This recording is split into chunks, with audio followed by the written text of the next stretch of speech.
semuanya, pada video kali ini kita akan belajar tentang zat adiktif. Pernahkah kalian mendengar tentang seseorang yang terbiasa minum kopi setiap pagi? Bayangkan ketika ia tidak minum kopi, hari terasa hambar, mood menurun, bahkan tubuh terasa kurang bersemangat. Mengapa bisa demikian? Itu karena kopi mengandung senyawa tertentu yang membuat seseorang ingin mengonsumsinya lagi.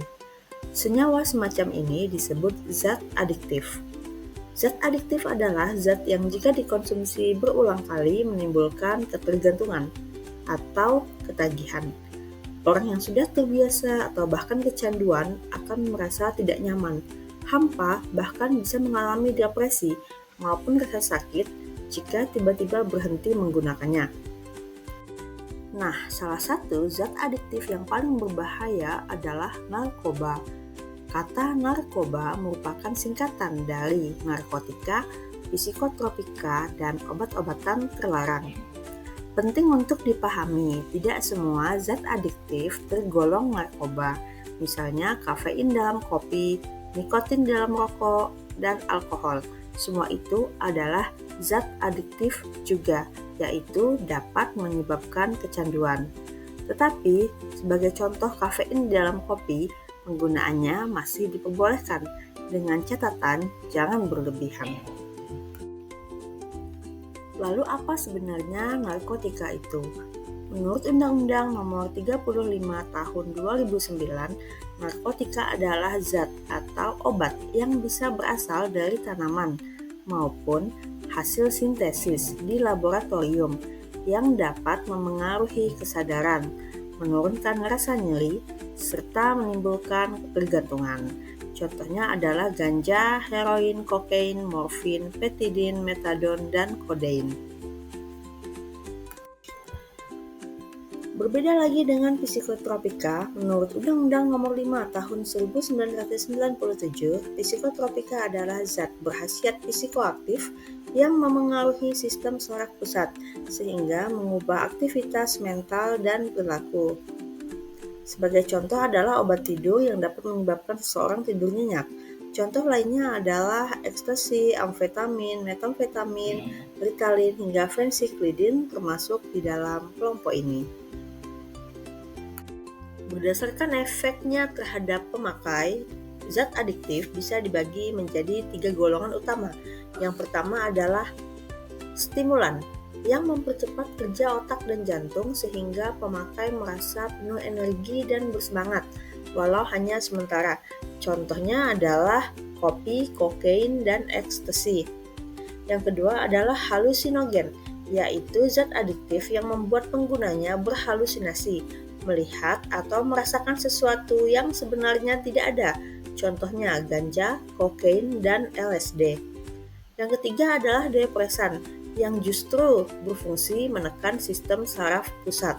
Efeknya membuat tubuh terasa rileks, tenang, bahkan bisa tertidur atau kehilangan kesadaran. Contohnya putau, morfin, dan heroin.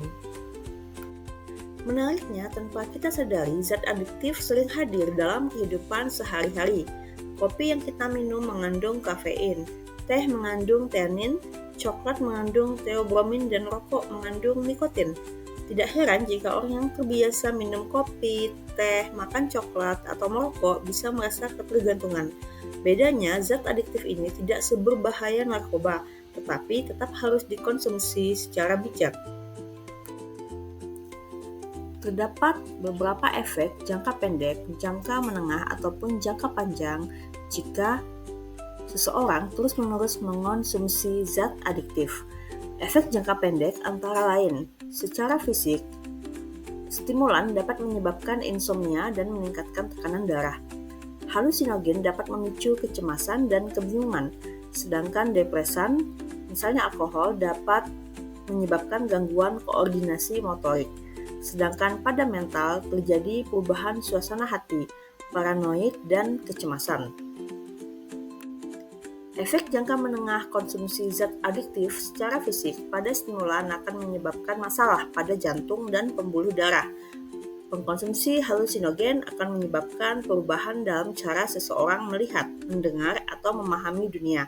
Sedangkan depresan dapat menyebabkan kerusakan hati dan ginjal. Sedangkan secara mental, efek jangka menengah penggunaan zat adiktif menyebabkan efek psikologis atau depresi dan kognitif, yaitu masalah memori yang semakin parah. Efek jangka panjang mengonsumsi zat adiktif secara fisik stimulan dapat meningkatkan risiko penyakit jantung, darah tinggi, dan stroke. Untuk halusinogen, dapat menyebabkan perubahan permanen atau sulit dipulihkan pada cara seseorang melihat, mendengar, atau memahami lingkungan. Sedangkan depresan dapat merusak organ vital seperti hati, ginjal, atau jantung secara permanen.